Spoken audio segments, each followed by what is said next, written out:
বৃষ্টি শুধু শহরের রাস্তাঘাটই ডুবিয়ে দেয়নি, ডুবিয়েছিল হাজারো পরীক্ষার্থীর স্বস্তিও। জলাবদ্ধতা আর দুর্ভোগের মধ্যেও এইচএসসি পরীক্ষা নেওয়ার সিদ্ধান্ত নিয়ে যখন শিক্ষার্থী ও অভিভাবকদের ক্ষোভ বাড়ছিল, তখন সেই ক্ষোভের আগুনে ঘি ঢালে সামাজিক যোগাযোগ মাধ্যমে ছড়িয়ে পড়া একটি ফোন আলাপ। একটি শব্দবন্ধ ফার্মের মুরগি অল্প সময়ের মধ্যেই পরিণত হয় ট্রোল, মিম ও প্রতিবাদের প্রতীকে।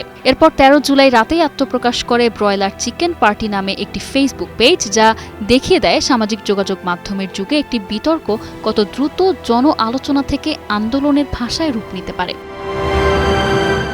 রাজধানী সিটি কলেজের এক পরীক্ষার্থীর অভিভাবক মন্ত্রীকে হোয়াটসঅ্যাপে কল দিয়ে মেয়ের সঙ্গে কথা বলার ব্যবস্থা করেন। সেই কথোপকথন অন্য একটি মোবাইল ফোনে ধারণ করা হয় এবং পরে তা সামাজিক যোগাযোগ মাধ্যমে ছড়িয়ে পড়ে। ভিডিওতে পরীক্ষার্থীদের শারীরিক অবস্থা নিয়ে কথা বলতে গিয়ে মন্ত্রীকে বলতে শোনা যায়, এগুলো তো ফার্মের মুরগি, একটু বৃষ্টিতে ভিজলেই জ্বর চলে আসে। নগদ নিয়ে এলো হার নামানা হার অফার। সর্বনিম্ন 10,000 টাকা রেমিটেন্স নগদে পাঠালে থাকছে স্বর্ণের হার জেতার সুযোগ। একই কথোপকথনে তিনি দাবি করেন, পরীক্ষা স্থগিতের পক্ষে তিনি ব্যক্তিগতভাবে মত দিয়েছিলেন। তবে জেলা প্রশাসক, শিক্ষা বোর্ড এবং সংশ্লিষ্ট অংশীজনদের সঙ্গে বৈঠকে আবহাওয়ার পূর্বাভাস ও অন্যান্য বিষয় বিবেচনা করে পরীক্ষা চালিয়ে যাওয়ার সিদ্ধান্ত নেওয়া হয়।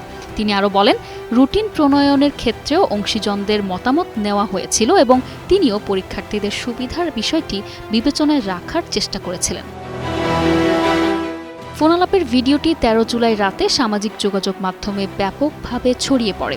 বিশেষ করে ফার্মের মুরগি শব্দবন্ধটি দ্রুত আলোচনার কেন্দ্রে চলে আসে। অনেক শিক্ষার্থীর কাছে মন্তব্যটি অবমাননাকর বলে মনে হয়।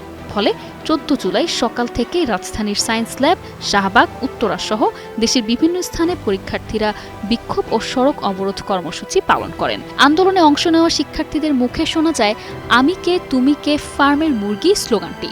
একই সঙ্গে শিক্ষামন্ত্রী আনম ও এহসানুল হক মিলনের পদত্যাগের দাবিও জোরালো হয়ে ওঠে। পরে চট্টগ্রাম, রংপুর, রাজশাহী, বরিশাল সহ দেশের বিভিন্ন স্থানেও একই দাবিতে বিক্ষোভ সমাবেশের খবর পাওয়া যায়।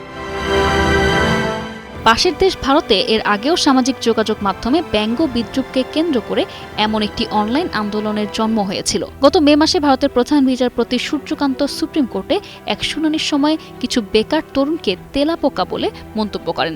যদিও পরে তিনি ব্যাখ্যা দেন যে মন্তব্যটি সব বেকার তরুণকে উদ্দেশ্য করে নয়, বরং ভুয়া ডিগ্রিধারী ও ব্যবস্থার অপব্যবহারকারীদের প্রসঙ্গে করা হয়েছিল। তবে ততক্ষণে মন্তব্যটি সামাজিক যোগাযোগ মাধ্যমে ব্যাপকভাবে ছড়িয়ে পড়ে।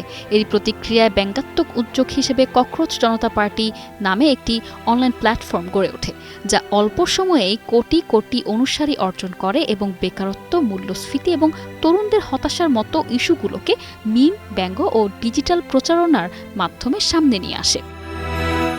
নিশা আলম, ডেস্ক রিপোর্ট, ২১শে টেলিভিশন।